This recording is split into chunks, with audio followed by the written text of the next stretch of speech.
It's the last one, at least in Spain. Hi, and welcome back to the Park Bench Podcast. I'm Danielle, and this is the final episode that we're going to be doing in Madrid for at least the summer.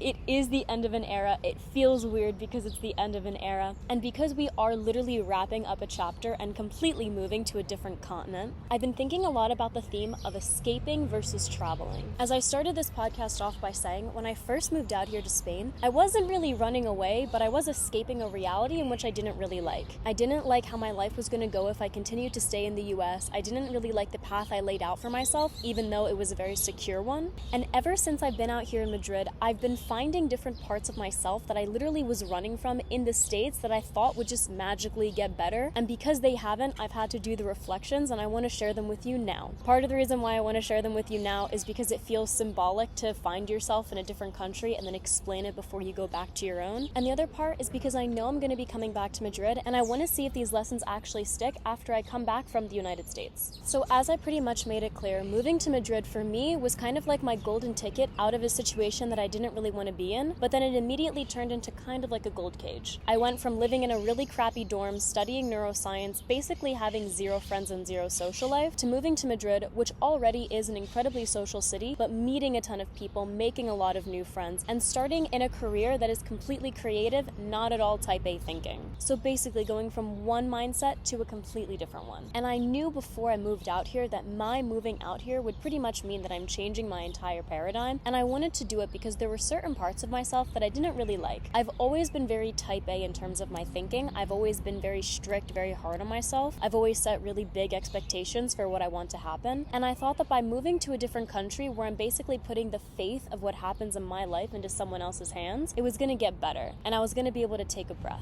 But what really ended up happening was that I had even more pressure put on me to perform just because of the nuances of my job and of the situation. And I found that the same fears that I was running from, I was then immediately brought to face again, because after I stopped working with this other party, after I stopped working with this first company, I started my own. And then again, all the weight, all the responsibility now rested on me. But this time, instead of having the comfort and security of living with my mom, living at her house, I was now in a foreign country, needing to pay rent, needing to pay bills, needing to understand how to be an adult without knowing the language. So I think this is one of the most cosmically funny, ironic ways that I ever could have gone from one extreme to another, because I ran away from wanting to feel like I had the weight of the world on me to then literally having the weight of the world on me because I put myself in that situation. And it's why I've really been reflecting on this whole idea of traveling versus escaping, because to rationalize what was going on, to rationalize my experience, I was just telling myself that I was traveling. I moved to Madrid, I'm traveling around Spain, I'm just enjoying my life, sharing different culture shocks. But what was really going on behind the scenes was that I had to find a way to make money, make it quickly, make it sustainably, and also make enough that I was able to maintain almost a sort of facade of how amazing my life really was. At the time when I was posting that I was going to Valencia, that I was going to San Sebastian, that I was doing all these fun things in Madrid, I was making about $1,200 a month. And this is by all means nothing. It took me 6 months after that to even crack $1,800 because I had absolutely no time management skills. I was all over the place. I had so many different ideas of so many things I wanted to do, and instead of putting all my effort and energy into one thing, I pretty much put all of my eggs, each in their own individual basket, and tried to make it work within the span of 24 hours. And it really was going through these trials, through these nuances, through all the different troubles that came along understanding how things work legally and logistically out here in Spain, that I really understood that this golden ticket wasn't the golden ticket that I thought it was, but was exactly what I needed. I always had this dilemma in me that I was making life harder than it should because I was putting all the energy into me instead of just putting my faith into someone else. I think it's also the eternal play of an entrepreneur, the 9-to-5 versus the entrepreneurial route. And when I was in the States, I felt like I was putting all the pressure and all the energy on me because I was in med school, I chose this career, I chose that I was studying neuroscience, I made all these decisions about how my life was going to be, that sometimes I would just think, wouldn't it just be so much easier if I used all these brain skills into accounting, or if I used all these brain skills into a desk job and I just worked a 9-to-5? And what ended up happening is that I translated that into putting my faith, putting my energy into someone else and moving countries in order to do it, and it ended pretty much just as I feared. Granted, it could have ended a lot worse than how it actually did, but for me, it was the worst case scenario because I never actually anticipated that things would have gone so south so terribly, and I would have had to rely completely 100% on myself. Yes, of course, I have my family. Yes, of course, I have my friends. But at the end of the day, when I was going to sleep, for at least the first 6 months after I left that job, I was by myself. I was going to sleep by myself. I was in my own room, completely alone, in an apartment full of 7 other strangers that I had no relationship with, no clue what their names even were, and that were all men because it was a shared student housing thing. And what I found over those 6 months that I've tried to reflect on and really tried to grasp and understand this past year has been how I fall into these weird, almost cyclical patterns of overcommitting and overbooking myself in terms of making plans, trying to meet up with people, being a social person, to then almost glamorizing self-isolation, loneliness, and just giving into almost that depressive attitude that comes with it because, oh my gosh, I'm so overwhelmed when I'm with people, but then, oh my gosh, I'm so lonely when I'm alone. It's almost like I feasted off the pain of both being with people and also being by myself, even though in both cases I absolutely love them.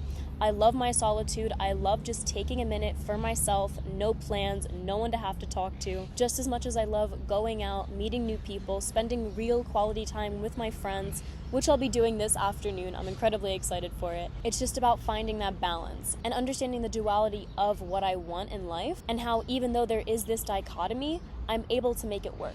It's odd that it's been a little over 2 years since moving out here, and I feel like I understand more of myself. I'm acting more in alignment with who I really wanted to be upon first moving out here, but I also feel like I'm still years and years and years away from actually reaching that goal. I think the thing I'm trying to tell myself every day is that it's okay because I'm closer than where I was when I first moved out here, so that's progress, but I'm also still not where I want to be financially, I'm not where I want to be professionally, and I'm not really where I want to be socially. So there's still all these different pieces and all these different nuances to life that I haven't exactly cracked the code on yet, but given where I was 2 years ago today, I think I'm doing all right for myself, so I'm not going to be too hard on that regard. In case any of you watch and have started to see some changes in the short form content that I make, you'll see that I'm really starting to play around with videography and my cinematography skills. Granted, they are very rudimentary. I'm literally recording on my iPhone right now. My equipment is literally nothing, but I've started to truly take pride in the work that I put out, even including this very simple podcast, because it's something that I feel really, really strongly about and something that I see compounding over time. This isn't something that I'm going to stop doing when I go back to the US. This isn't something that I'm just going to give up on, even if it continues to get only 1,000 views per video. I'm by no means a Stephen Bartlett, but I really like his idea of the 1% rule of just trying to get 1% better every day. And what all this means is that because you've probably been seeing some changes in how I create short form,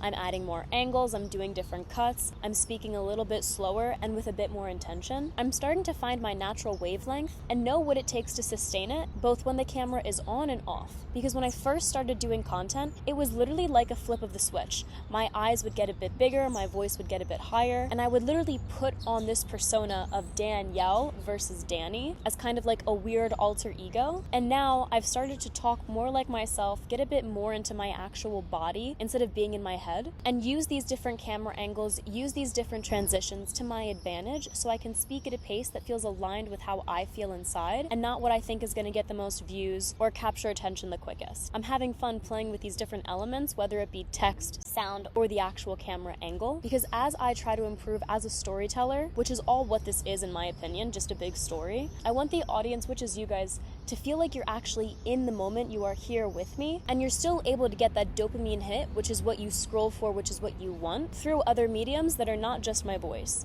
You can get them through the different transitions, you can get them through the different text, different animations that pop up on the screen, but you can get them from every other channel that isn't my voice. You get to talk with me, you get to experience the moment with me. Yes, if I add someone's voice to make it sound funny, it pulls you into the moment all that much more, but you're not talking to an alter ego, you're talking to me. And I hope that as I find what this means and how this manifests in short form, you'll feel it in the long form as well. But I really do think that this trip back to the US, seeing my family, seeing my friends, remembering who I was in that mentality, is going to be really, really good, not just for me personally, but creatively as well. I'm going to feel a bit more confident in my sense of self because I'm going to literally remember who I was, what I left behind. I'm going to be able to tie up loose ends that I have with my family, that I have with my friends, and feel like instead of running away from them again, I'm just departing for a little while, even though the little while is 4 years, and there's always the option to come back. And I know how simple this sounds, but the mentality that I genuinely had upon moving out here was that I was never going to go back to the United States. At the time, I just told myself that it was because I wanted to travel, I wanted to see the world, but I now know that it was just really me running away and escaping things that I didn't want to deal with. And even though 2025 is almost over, I told myself in the beginning of the year that this was going to be a new year, and I think this trip is exactly what I need in order for it to be so. So we'll see how all this comes to pass this upcoming September, and honestly in the months that follow as I spend my summer in the US. But as always, thank you very much for being here, thank you for listening, and I'll talk to you again soon.